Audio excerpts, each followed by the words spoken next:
Orient bell tiles studio से आप देख रहे हैं एबीपी न्यूज। ना इधर ना उधर, हर खबर की पूरी खबर, ना लाग लपेट ना खबरों में खोट। आप देख रहे हैं एबीपी रिपोर्ट। नमस्कार, मैं हूं आपके साथ शीरी। शुरुआत कर लेते हैं उन 4 खबरों के साथ जो इस बुलेटिन में हम आपको आगे विस्तार से दिखाने वाले हैं। देखिए, बिहार में विधानसभा चुनाव की तारीखों का ऐलान हो गया है। 2 चरणों में 6 और 11 नवंबर को वोट डाले जाएंगे, जबकि 14 नवंबर को नतीजे सामने होंगे। दूसरी खबर, बंगाल के जलपाईगुड़ी में बाढ़ का जायजा लेने पहुंचे बीजेपी सांसद खगेन मुर्मू और विधायक शंकर घोष पर हमला हुआ है। बीजेपी ने टीएमसी पर हमला करवाने का आरोप लगाया है। पूरी खबर आगे आप देखेंगे। जयपुर के सबसे बड़े सरकारी अस्पताल सवाई मानसिंह के आईसीयू में आग लगने से 8 लोगों की मौत हो गई। भजनलाल सरकार ने जांच के आदेश दिए हैं और कथावाचक धीरेन्द्र शास्त्री ने अवैध धर्मांतरण के दोषियों के खिलाफ मोर्चा खोल दिया है। बोले, ऐसा करने वालों को फांसी की सजा दी जाए। अब विस्तार से आपको खबरें दिखाते हैं। बात करेंगे हैदराबाद की, जहां एक तेज रफ्तार बीएमडब्ल्यू ने रेड लाइट सिग्नल पर खड़ी हुई 2 कार और एक बाइक को जोरदार टक्कर मार दी। दिल दहला देने वाली इस घटना में बाइक सवार महिला उछलकर दूर जाकर गिरी।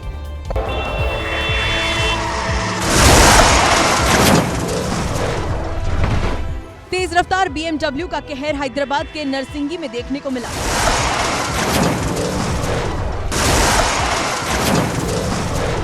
दो कार और एक बाइक वाला रेड सिग्नल के ग्रीन होने का इंतजार कर रहे थे, तभी पीछे से बेकाबू बीएमडब्ल्यू आई और जोरदार टक्कर मारी।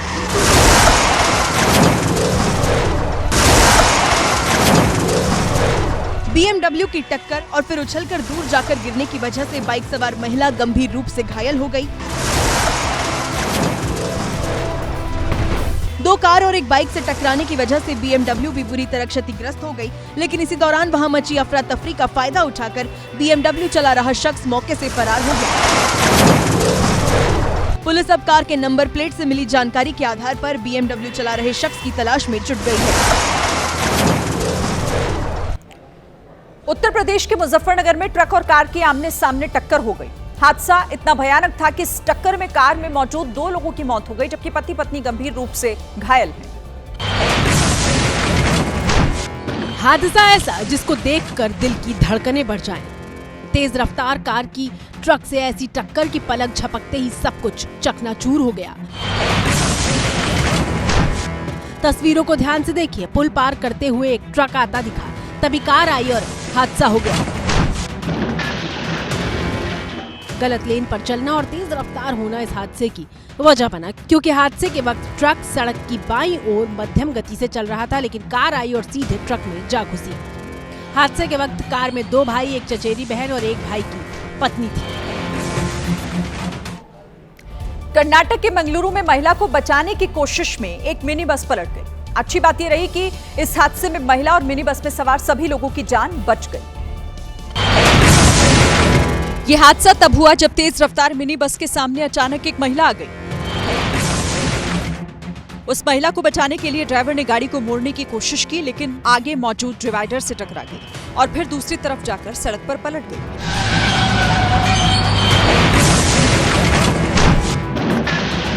जबकि गाड़ी से मामूली टक्कर के बाद वो महिला भी सड़क पर गिर गई। दरअसल कुछ ही दूरी पर एक बस खड़ी थी, जिससे सड़क पार कर रही महिला तेजी से आ रही गाड़ी को नहीं देख पाई और ये हादसा हो गया।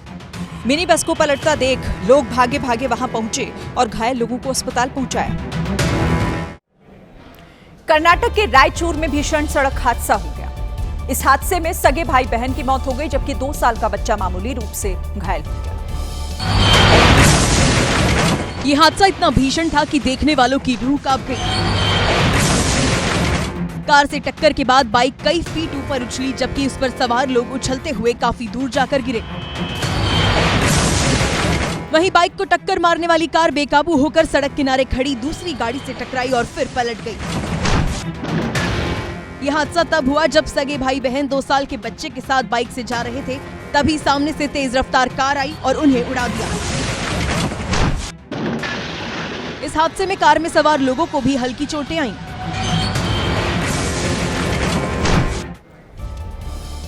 राजस्थान की राजधानी यानी जयपुर के सबसे बड़े सरकारी अस्पताल सवाई मानसिंह में आग लगने से हड़कंप मच गया। सवाई मानसिंह हॉस्पिटल के आईसीयू में आग लगने से 8 लोगों की मौत हो गई, जबकि आधा दर्जन से ज्यादा मरीज झुलस गए।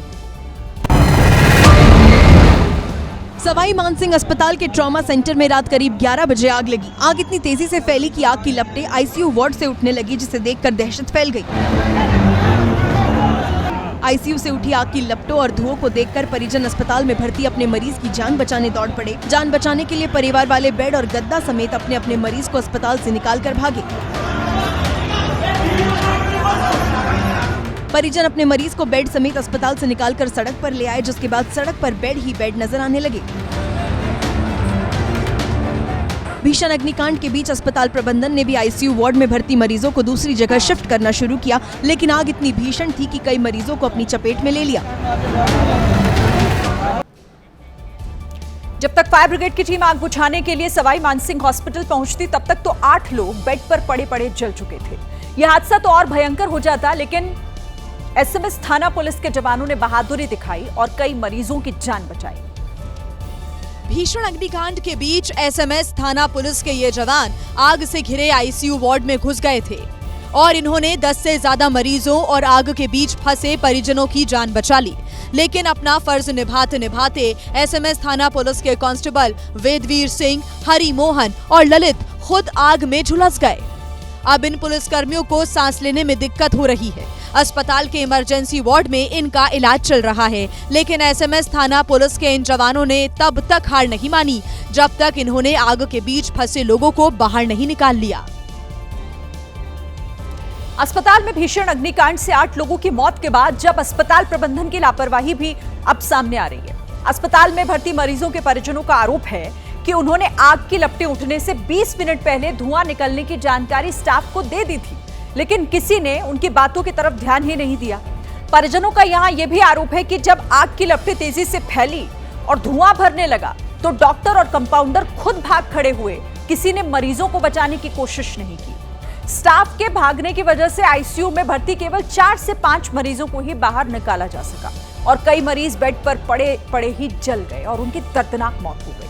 परिजनों का आरोप है कि अस्पताल के जिस स्टोर में आग लगी थी, वहां पर ताला लगा हुआ था। धुआं उठता रहा, लेकिन स्टोर का ताला खोलकर आग बुझाने में देरी की गई, जिसकी वजह से धुआं और जहरीली गैस चारों तरफ फैल गई, जिससे कई लोगों की जान चली गई।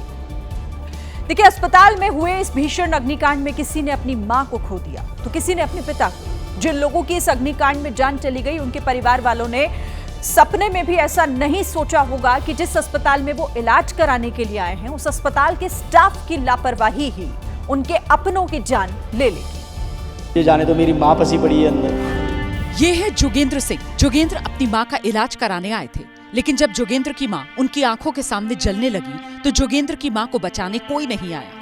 मैंने पुलिस वालों को बोला मुझे जाने तो मेरी माँ फंसी पड़ी है अंदर। उन्होंने बोला कि नहीं, हमने सबको निकाल लिया, और सब नहीं निकाला था। 3 जने अंदर रह गए थे सर, एक मेरी माँ, एक मेरे भाई का। इन्होंने मुझे साथ दिया, मेरे भाई को लेके गया, उन्होंने खुद ने निकाला। कोई पुलिस वाला, कोई स्टाफ नहीं, कोई किसी ने नहीं निकाला सर।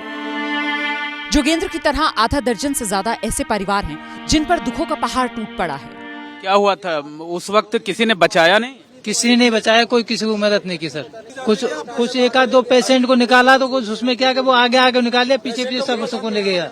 सब स्टाफ की वो कमी है सर। दुख की बात यह है कि अग्निकांड में ऐसे मरीजों की जान भी चली गई जो मामूली चोट का या छोटी मोटी बीमारी का इलाज कराने आए थे।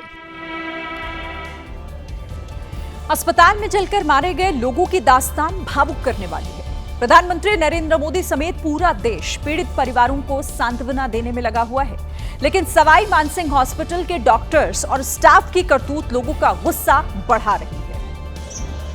क्योंकि एक तरफ जहां कई परिवारों के ऊपर दुखों का पहाड़ टूट पड़ा, तो वहीं भीषण अग्निकांड के बाद खुद को फंसता देख अस्पताल के डॉक्टर्स और स्टाफ अपनी लापरवाही पर पर्दा डालने में जुटा है।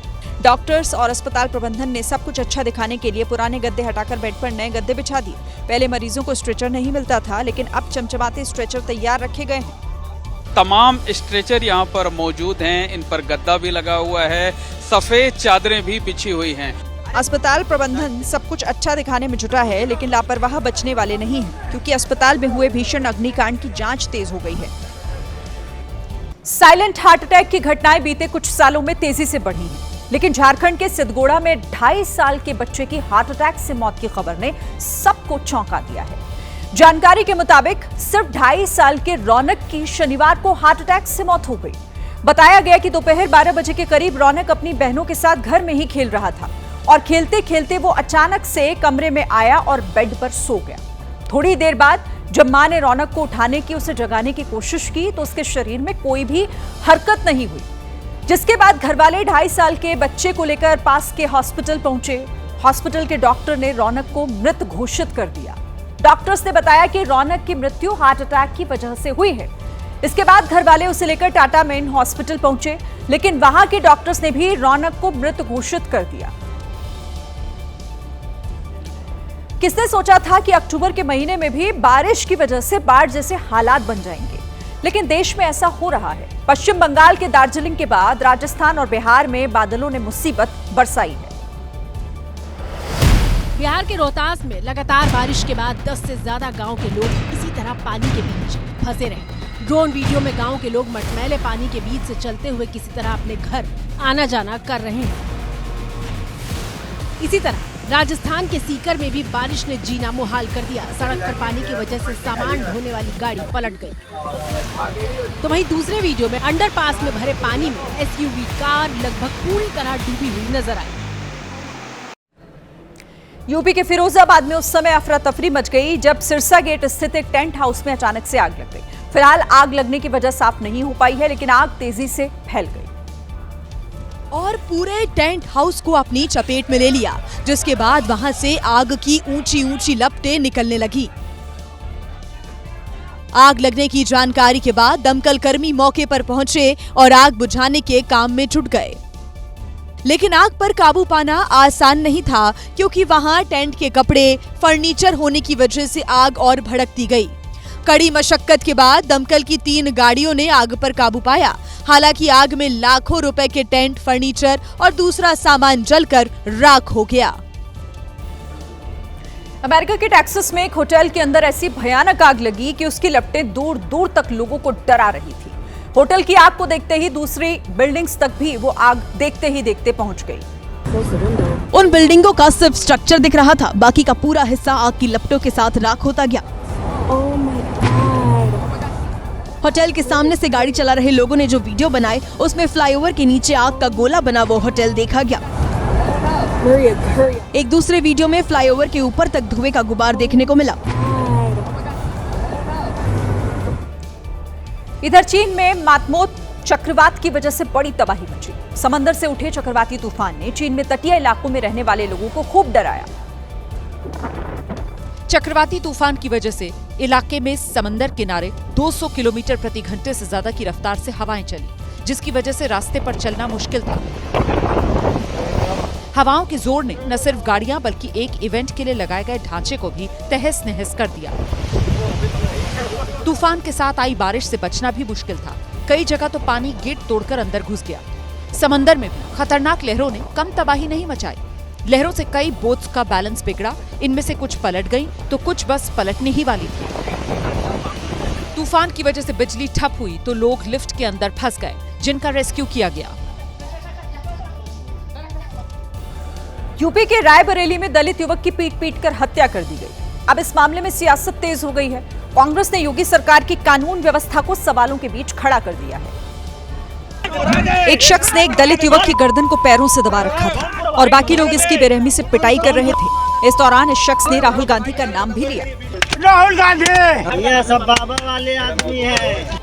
राहुल गांधी का नाम लेते ही भीड़ ने इस शख्स की और ज्यादा पिटाई कर दी और कुछ ही देर बाद इस शख्स की मौत हो गई। बताया जा रहा है कि गांव वालों ने हरिओम वाल्मीकि नाम के इस शख्स को चोरी के शक में पकड़ा था और जांच में पता चला कि ये व्यक्ति फतेहपुर का रहने वाला था। यूपी कांग्रेस के अध्यक्ष अजय राय फतेहपुर में परिजनों से मिलने पहुंचे और पीड़ित परिवार को हर संभव मदद का आश्वासन दिया। अजय राय ने कहा कि यूपी में जंगलराज की स्थिति है। उधर पुलिस ने इस मामले में अब तक 5 आरोपियों को गिरफ्तार किया और 2 दारोगा समेत 5 पुलिसकर्मी सस्पेंड किए गए हैं। पश्चिम बंगाल के जलपाईगुड़ी में हुए हमले में बीजेपी सांसद खगेन मुर्मू घायल हो गए, जबकि विधायक शंकर घोष को भी चोटें आई हैं। हमले का आरोप टीएमसी से जुड़े हुए लोगों पर लगा है। यह हमला तब हुआ जब दोनों बाढ़ प्रभावित नागराकाटा में दौरे के लिए गए थे। पत्थर से हुए हमले में खगेन मुर्मू के चेहरे पर गंभीर चोटें आई, जिससे वो खून से लथपथ हो गए। इससे पहले जब दोनों वहां पहुंचे तो लोगों ने उनका विरोध शुरू कर दिया और धक्का देकर वहां से भगाया। विरोध कर रहे लोगों ने वोट चोरी के नारे भी लगाए। सुरक्षा गार्ड ने जैसे तैसे दोनों नेताओं को गाड़ी तक पहुंचाया, लेकिन लोगों ने उनकी गाड़ी पर भी हमला कर दिया। पत्थर और डंडे मारकर गाड़ी के शीशे तोड़ दिए। इस दौरान पत्थर लगने से खगेन मुर्मू गंभीर रूप से जख्मी हो गए। सुरक्षा गार्ड ने बड़ी मुश्किल से दोनों नेताओं को वहां से बाहर निकाला और फिर खगेन मुर्मू को अस्पताल पहुंचाया गया। जलपाईगुड़ी में बीजेपी नेताओं पर हुए हमले को लेकर बीजेपी ने प्रदेश की ममता सरकार को घेरा है। बीजेपी प्रवक्ता सुधांशु त्रिवेदी ने इस मामले में ममता सरकार की चुप्पी पर भी सवाल उठाया और भरोसा जताया कि प्रदेश की जनता अगले चुनाव में ममता बनर्जी को जरूर सबक सिखाएगी। कि बंगाल की प्रबुद्ध जनता इस समस्त षड्यंत्र और इस समस्त दुरभिसंधि को देख रही है और वो इसका उचित और एप्रोप्रिएट आंसर आगे चुनावों में देगी। भूटान में बारिश बड़ी मुसीबत लेकर आई, लेकिन वहां के लोगों की मदद के लिए भारतीय सेना ने कोई कसर नहीं छोड़ी। भूटान में 2 हेलीकॉप्टर्स के साथ इंडियन आर्मी ने रेस्क्यू ऑपरेशन चलाया। जैसे ही आर्मी को पता लगा कि कुछ लोग कुदरत की मार में फंस गए हैं, तुरंत भारतीय सेना ने भूटान में अपने एयरबेस से हेलीकॉप्टर भेजकर उनका रेस्क्यू किया। भूटान के वो आम लोग जो बारिश की वजह से फंस गए थे, उन्हें अपने हेलीकॉप्टर में बैठाकर भारतीय सेना ने सुरक्षित जगह तक छोड़ा। इधर भारत का दूसरा पड़ोसी नेपाल भी बारिश की वजह से परेशान दिखा। नेपाल में भूस्खलन और बाढ़ की वजह से कम 44 लोगों की अब तक मौत हो चुकी है। वहां भी हेलीकॉप्टर लगाकर लोगों को खाना पीना और दवाइयां दी जा रही हैं। तिब्बत में माउंट एवरेस्ट की चढ़ाई कर रहे सैलानी बर्फ के तूफान में फंस गए। माउंटेन हाइकिंग कर रहे लोग जमीन से करीब 5000 मीटर ऊपर अपनी जान बचाने की जद्दोजहद कर रहे थे। अपने सामान और खच्चरों के साथ ये सैलानी बर्फीले तूफान से बचने के लिए एक कतार में खड़े रहे। चारों तरफ बर्फ से घिरे हुए ऐसे कुल 500 सैलानी थे जो जान बचाने के लिए जहां थे वहीं रुके रहे। मीडिया रिपोर्ट्स के मुताबिक 4900 मीटर की ऊंचाई पर ये लोग फंसे थे। पहाड़ की चोटियों पर लगाए गए टेंट भी तूफान की वजह से बर्बाद हुए। तूफान की खबर लगते ही रेस्क्यू के लिए 100 से ज्यादा लोगों को माउंट एवरेस्ट भेजा गया। मुंबई से सटे भिवंडी में आग लगने से हाहाकार मच गया। आग इतनी भीषण थी कि कई किलोमीटर तक अफरा तफरी मची रही। आग कोरियर के एक गोदाम में लगी। ना कोई ज्वालामुखी विस्फोट की तस्वीरें और ना ही किसी फिल्मी शूटिंग का कोई सीन। ये तो है शैडो फैक्ट्स कोरियर गोदाम में हुआ वो अग्निकांड जिसने पूरी रात तांडव मचाया। गोदाम में बड़े पैमाने पर कोरियर का सामान रखा था, जिससे आग ने देखते ही देखते खतरनाक रुख अख्तियार कर लिया। आग बुझाने के लिए फायर ब्रिगेड की कई गाड़ियां भेजी गईं, लेकिन आग थी जो थमने का नाम नहीं ले रही थी। आग बुझाने में कई घंटे लग गए। बताया जा रहा है कि वेयरहाउस में केमिकल सामान का बड़ा स्टॉक था, जिससे आग बहुत तेजी से फैली। छत्तीसगढ़ के बिलासपुर में गाय के साथ क्रूरता का वीडियो सामने आया, जहां पर कुछ लोग एक गाय को ट्रैक्टर से घसीटते हुए कैमरे में रिकॉर्ड हुए। तस्वीरें ऐसी जिसमें क्रूरता की सारी हदें पार हो गई। इंसानों का मुखौटा पहने इन शैतानों को देखिए कैसे एक बेजुबान गाय को ट्रैक्टर से घसीटते हुए ले जाया गया। जब गाय को सड़क पर बेरहमी के साथ घसीटा जा रहा था, तब अगल बगल से कई गाड़ियां गुजरती दिखी, लेकिन किसी ने भी गाय को इस तरह खींचते ट्रैक्टर चालक को रोका नहीं। एक कार सवार ने इस बर्बरता का वीडियो बनाया। सवाल है कि क्या आरोपी ट्रैक्टर ड्राइवर पर कोई एक्शन होगा। कनाडा में असली लॉरेंस बिश्नोई गैंग का दावा है कि उसने नकली लॉरेंस गैंग पर फायरिंग करवाई। आरोप है कि जिस व्यक्ति के ठिकानों पर गोलियां चलवाई गई, वो उनका नाम लेकर भारतीय गायकों से वसूली किया करता था।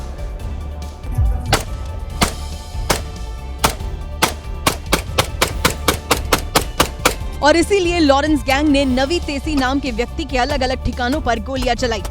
रात के वक्त नकाब पहना हमलावर बाहर निकलकर ताबड़तोड़ गोलियां चलाता दिखा। ऐसा नहीं था कि गोलियां सिर्फ रात में चली। एडवांस हथियारों के साथ आए लॉरेंस गैंग ने दिन में भी कार के अंदर से गोलियां दागी।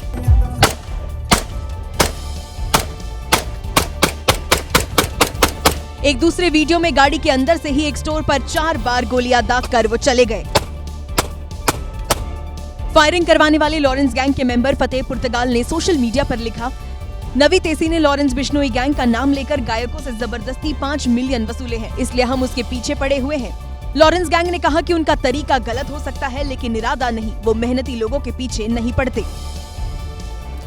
सोशल मीडिया पर वायरल एक वीडियो से बेंगलुरु जेल एक बार फिर विवादों में घिर गई। दरअसल सामने आए वीडियो में हिस्ट्री शीटर श्रीनिवास उर्फ गुबच्ची सीना बर्थडे मनाता हुआ दिखाई दिया। केक कटा, फूलों की माला पहनाई गई और फिर केक खाते हुए जश्न मनाया गया। इन तस्वीरों को देखकर कौन कहेगा कि ये जेल की तस्वीरें हैं और 5 स्टोरी केक काट रहा शख्स हिस्ट्री शीटर। वहीं तस्वीरें सामने आई और हत्या के मामले में जेल में बंद हिस्ट्री शीटर गुबच्ची सीना समर्थकों के साथ जेल में जन्मदिन मनाता दिखा तो सवाल उठने शुरू हो गए। तब जाकर बेंगलुरु की अग्रहारा जेल के अधिकारियों की नींद खुली और अब घटना की जांच की जा रही है। हालांकि वीडियो कब का है अभी साफ नहीं है। छत्तीसगढ़ के धमतरी से एक ऐसी तस्वीर आई है जिसे देखकर आप हैरान रह जाएंगे, जब नशे में धुत एक ड्राइवर ने बीच सड़क पर जमकर तांडव मचाया और कई लोगों को रौंद दिया। जो कार आपको चलती हुई दिख रही है, ये ही वो नशेड़ी ड्राइवर की कातिल कार है जिसने बीच सड़क कोहराम मचा दिया। इस कार के नीचे एक शख्स फंसा है, लेकिन ड्राइवर कार भगाता रहा। लोग चिल्लाते रहे, मगर ड्राइवर ने कार पर ब्रेक नहीं लगाया। करीब 500 मीटर घसीटने के बाद आखिरकार घायल युवक कार के नीचे से निकलकर बाहर आया। इस बेरहम कार ड्राइवर ने सिर्फ इस युवक को ही नहीं कुचला, बल्कि जो भी उसके रास्ते में आया उसको रौंदता चला गया। कार की टक्कर से 4 लोग घायल हुए, जबकि एक की मौत हो गई। नशेड़ी ड्राइवर को पुलिस ने हिरासत में ले लिया। कथावाचक धीरेन्द्र शास्त्री ने अब धर्मांतरण के खिलाफ आवाज बुलंद की है। धीरेन्द्र शास्त्री ने मांग की है कि जो लोग डरा धमकाकर और लालच देकर धर्म परिवर्तन कराते हैं, उन्हें फांसी की सजा दी जाए। रायपुर पहुंचे धीरेन्द्र शास्त्री ने ऐलान किया है कि बहुत जल्द धर्मांतरण के मुद्दे पर वो छत्तीसगढ़ में पदयात्रा करेंगे। सोच्छानुसार कोई कर ले तो वो अपने प्रेम की बात है। बलात् रूप से षड्यंत्र करके, पाखंड दिखाकर, अंधविश्वास फैलाकर धर्मांतरण करवाना पाप है, महापाप है। इसके खिलाफ सरकार को फांसी का प्रावधान लाना चाहिए। वहीं धीरेन्द्र शास्त्री ने कोलकाता में कथा रद्द होने पर ममता बनर्जी पर भी निशाना साधा। दीदी जब तक है तब तक नहीं जाएंगे, दादा आएगा तो जाएंगे। दरअसल 10 से 12 अक्टूबर को कोलकाता में धीरेन्द्र शास्त्री का कार्यक्रम होना था, लेकिन भारी बारिश के चलते अनुमति नहीं दी गई। यूक्रेन ने रूस के कब्जे वाली क्रीमिया में ड्रोन और मिसाइल से हमला कर सैन्य तेल डिपो को उड़ा दिया है, जिसके बाद वहां पर आग लग गई। हमला इतना जोरदार था कि धमाके की आवाज कई किलोमीटर तक सुनाई दी। हमले के बाद रूस के फेडोसिया ऑयल टर्मिनल में आग लग गई, धमाके होने लगे। ये तेल डिपो रूस के कब्जे वाले क्रीमिया में है। इस तेल डिपो में 2,50,000 टन तेल रखने की क्षमता है। मिसाइल अटैक के बाद काफी हिस्सा बर्बाद हुआ। इसी टर्मिनल से रूसी सेना को तेल की सप्लाई होती है। रूस के रक्षा मंत्रालय ने दावा किया उसने 251 यूक्रेनी ड्रोन्स मार गिराए, जिनमें से 40 ड्रोन क्रीमिया के ऊपर थे। उत्तराखंड के देहरादून में कुछ लोग इस गलतफहमी में हैं कि उनके बच्चे स्कूल में पढ़ाई कर रहे हैं, जबकि स्कूल वालों ने तो उनके बच्चों को मजदूर बना दिया है। जैसे कोई मजदूर फावड़ा और दूसरे सामान लेकर मजदूरी करता है, ठीक वैसा ही काम स्कूल में पढ़ने आए इन बच्चों से कराया गया। ये छोटे छोटे बच्चे सिर पर प्लास्टिक की बोरियों से बनाई हुई गठरी लगाकर सड़क पर रखी बजरी को स्कूल के अंदर ले जाते दिखे। हल्के हाथों से बजरी समेट रहे बच्चे एक पल को थक भी रहे थे, लेकिन उन्हें ये काम किसी होमवर्क जैसा लगा, इसीलिए लड़खड़ाते कदमों के साथ भी वो इसे करते रहे। अब वीडियो वायरल होने के बाद प्रशासन हरकत में आया। शिक्षा मंत्री से लेकर स्थानीय प्रशासन तक सबने कार्रवाई का आश्वासन दिया। बिहार में विधानसभा चुनाव की तारीखों का ऐलान हो गया। मुख्य चुनाव आयुक्त ने 2 चरणों में मतदान कराने का ऐलान किया। छठ के करीब 10 दिन बाद वोटिंग होगी। बिहार के चुनाव 2 फेजेस में होंगे। पहले चरण के लिए 6 नवंबर को मतदान होगा। दूसरे चरण के लिए 11 नवंबर को वोट डाले जाएंगे। काउंटिंग 14 नवंबर को होगी और पूरी चुनावी प्रक्रिया 16 नवंबर तक समाप्त कर ली जाएगी। बिहार में विधानसभा की कुल 243 सीटें हैं। पहले चरण में 121 सीटों पर मतदान होगा। दूसरे चरण में 122 सीटों पर वोट डाले जाएंगे और दूसरे चरण की वोटिंग के 2 दिन बाद 14 नवंबर को नतीजे आएंगे। पहले फेज के गैजेट नोटिफिकेशन 10 तारीख को आएगा, दूसरे का 13 को। पहले चरण के लिए नॉमिनेशन की आखिरी तारीख 17 अक्टूबर है। दूसरे चरण के लिए नॉमिनेशन की आखिरी तारीख 20 अक्टूबर है। पहले चरण के लिए नॉमिनेशन करने वाले 20 अक्टूबर तक अपना नाम वापस ले सकते हैं। दूसरे चरण के लिए नाम वापसी की तारीख 23 अक्टूबर है। बिहार में 14 नवंबर को विधानसभा चुनाव के नतीजे आ जाएंगे, लेकिन उससे पहले जो ओपिनियन पोल आया है उसने सियासी सरगर्मी बढ़ा दी है। मेट्रोराइज IANS की तरफ से किए गए बिहार के पहले ओपिनियन पोल में एनडीए को बहुमत मिलता दिख रहा है। इस पोल में एनडीए को 150 से 160 सीटें तो महागठबंधन को 70 से 85 सीट मिलने का अनुमान है, जबकि अन्य के खाते में 9 से 12 सीटें जा सकती हैं। अगर एनडीए को मिलने वाली 150 से 160 सीटों की बात करें तो इसमें बीजेपी 80 से 50 सीट, जबकि जेडीयू 60 से 65 सीट जीत सकती है। वहीं हम को 3 से 6, एलजेपी आर को 4 से 6 और आरएलएम को 1 से 2 सीटें मिलने का अनुमान है।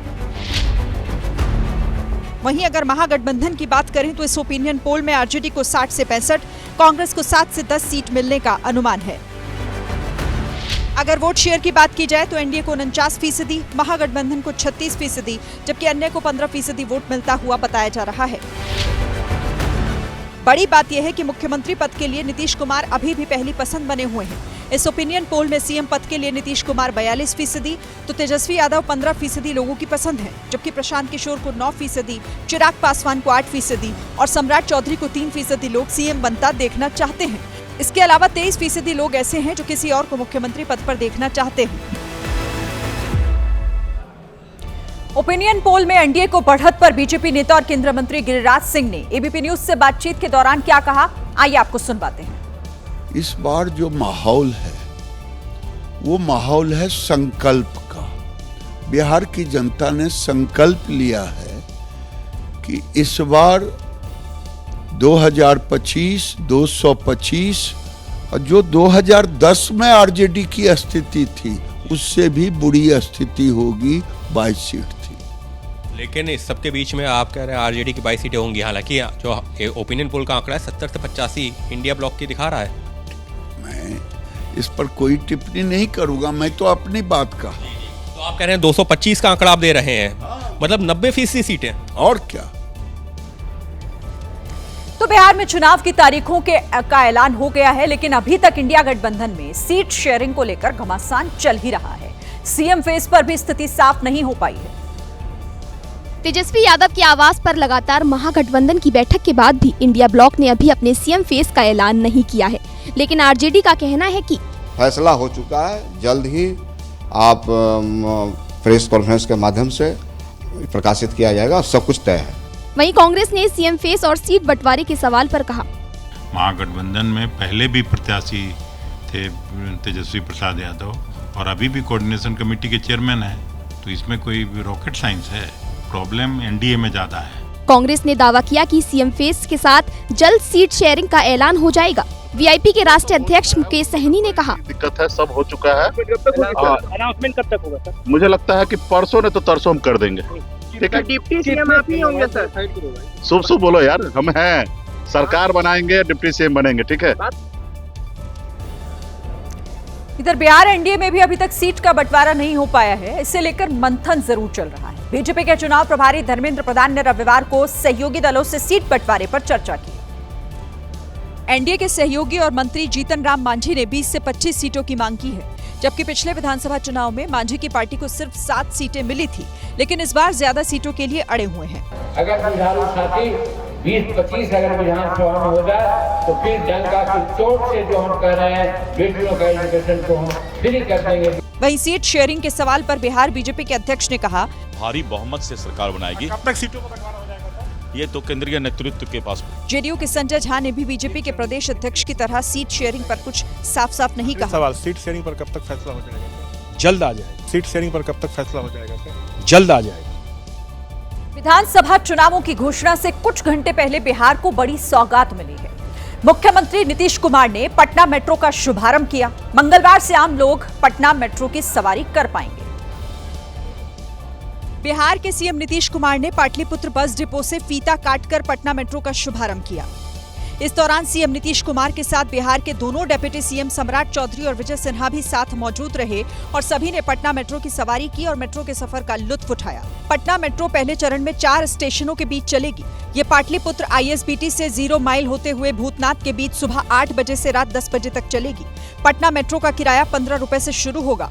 मेट्रो के उद्घाटन के साथ ही पटना देश का 24वां ऐसा शहर बन गया है जो मेट्रो नेटवर्क से जुड़ा है। आम लोगों के लिए अगले दिन यानी 7 अक्टूबर से इसकी शुरुआत होनी है। कि आप यहाँ देख सकते हैं बैठने के लिए जिस तरीके की सीटें बनाई गई हैं और चूंकि आमतौर पर मेट्रो में महिलाओं को अलग से जगह दी जाती है तो केवल महिलाओं के लिए यहाँ आप देख सकते हैं। पटना मेट्रो की खास बात यह है कि पटना मेट्रो के कोच बिहार की लोकप्रिय कला मधुबनी पेंटिंग पर आधारित है। माना जा रहा है कि त्योहारी सीजन में मेट्रो सेवा काफी फायदेमंद साबित होगी। यूपी के कानपुर में दारोगा और सिपाही ने एक युवक को बुरी तरह पीटा। युवक को ओवर स्पीडिंग के आरोप में पकड़ा गया था, लेकिन जब उसने थानेदार से कानून के बारे में सवाल किया तो उनका गुस्सा भड़क उठा। पुलिस की दबंगई का वीडियो सामने आया है, जिसमें चौकी प्रभारी अमित विक्रम त्रिपाठी ने पहले छात्र को थप्पड़ मारा और फिर उसे जोर से लात मारी। बताया जा रहा है कि पकड़े जाने पर युवक ने कहा कि ओवर स्पीडिंग के आरोप में पुलिस किसी को पीट नहीं सकती। उसकी यही बात पुलिस वालों को नागवार गुजरी। आपने ये गलत कर दिया। आप ये क्या कर रहे हैं? मैंने गलत खाकी वर्दी के रौब में दरोगा उसे पीटते और धमकियां देते हुए नजर आए। वही दुरुस्त कर देंगे, भी दुरुस्त कर देंगे, परवान मत हो। ये पूरा मामला कानपुर के चौकी किदवई नगर का है, जहां छात्र की जमकर पिटाई की गई और उसे भद्दी भद्दी गालियां दी गई। पुलिस की गुंडागर्दी का वीडियो सोशल मीडिया पर वायरल है। और इसी के साथ ये थी आज की एबीपी रिपोर्ट। कल भी जारी रहेगी खबरों की खोज। आगे रहने के लिए आप देखते रहिए एबीपी न्यूज। नमस्कार।